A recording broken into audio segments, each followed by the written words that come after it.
never thought I would be chasing child predators. It was 2 years ago when our team intercepted conversations between a 12-year-old girl and a 40-year-old pedophile. He wasn't just talking to her, he was abusing her, coercing her, collecting images and videos, and no one in her life, her parents, sixth grade teacher, or friends, knew what was happening. I have a sixth grader of my own. I have 3 kids, actually, but you don't have to be a parent to be devastated by this.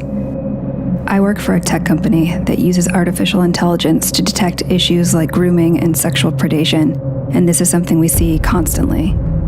These abuses are occurring quietly and mostly go unreported, and we want parents to know exactly what we know about what happens online. So we made a plan. A man has been arrested for allegedly raping a 15-year-old that he met over Snapchat. Instagram has become the #1 social media site. At the top of the free download. We've also seen firsthand the predatory symbiotic relationship that exists between Instagram and Snapchat. We would create a fictitious 15-year-old girl, complete with a believable social media identity, put her online, and document how long it would take for a predator to approach her. But creating a person out of thin air is complicated. We needed photos, but we knew we couldn't use an actual teenager. It would have to be someone on our team. I'm 37, but our graphic designers assured me that with the wonders of photo manipulation, they could magically make me look over 2 decades younger. We bought clothes and accessories, studied body language and facial expressions. We methodically covered and edited signs of aging, wrinkles, weight shifts, and stretch marks. Meanwhile, we coordinated with federal, state, and local law enforcement. Then we built a story around her, a history, a family, a social circle. Libby was born in 2004 and is a sophomore who recently moved to Indiana. We created multiple online accounts for Libby, prominently displayed her age, and posted typical teen content. We even created virtual friends for Libby who would comment on her posts. With everything in place, we would launch the project, give it a few months, and see if anyone would buy it. So we hit the button, and Libby went live.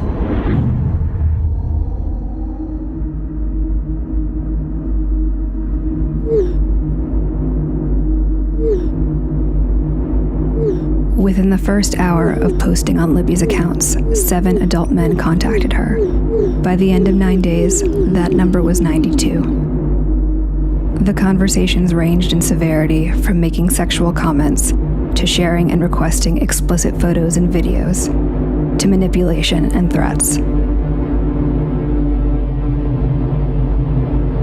The onslaught was so massive, it took 5 of us playing Libby full-time to keep up.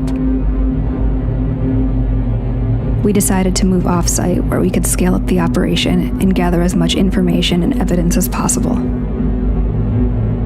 Since Libby is 15, men might try to falsely justify their actions towards her because of her proximity to adulthood. Would parents question, where's the bar? Would a 13-year-old face the same barrage of predators? A 12-year-old? How young could it possibly go? The graphics team transformed me into 11-year-old Bailey. Bailey is afraid of the dark. She hasn't had her first crush yet. She's still prepubescent. A parent might assume Bailey would be insulated from any sort of predatory attack. We launched our 11-year-old persona online. 444 and go.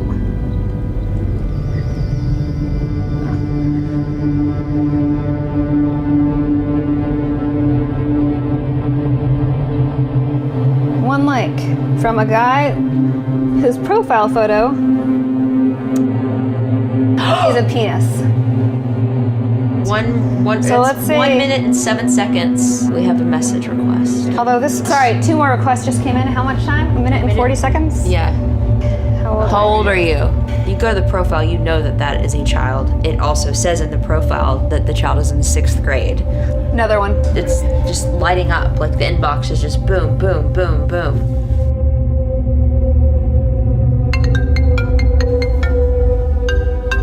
An incoming video call in less than 5 minutes.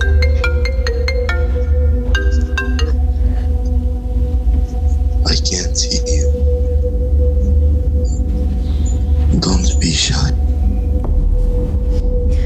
They all say don't be shy. Few parents know just how dangerous these platforms are for so many kids, so we brought some on site so they could see for themselves. 11-year-old Bailey's persona was approached with an even more disturbing level of manipulation and requests.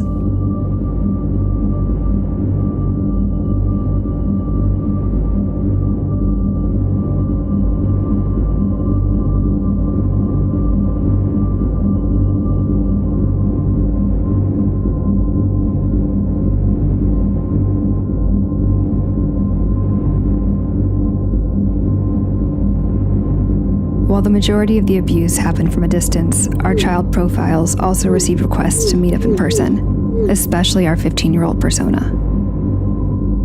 28-year-old Keith was relentless. Like the others, he took no issue with Libby's age. He shared explicit videos of himself. He treated the virginity of an underage girl as a prize to be stolen. It was a tough decision, but if Keith wanted to meet Libby in person, we would let him. We synced up with our law enforcement contacts, and within 24 hours, we were on the ground and ready to meet. We already had evidence of what he had done online, but was he willing to carry things out in real life? We knew 37-year-old me attempting to pass for 15-year-old Libby would be a challenge. But I would wear a hat, a lot of makeup, and a big sweatshirt, and see if he showed up.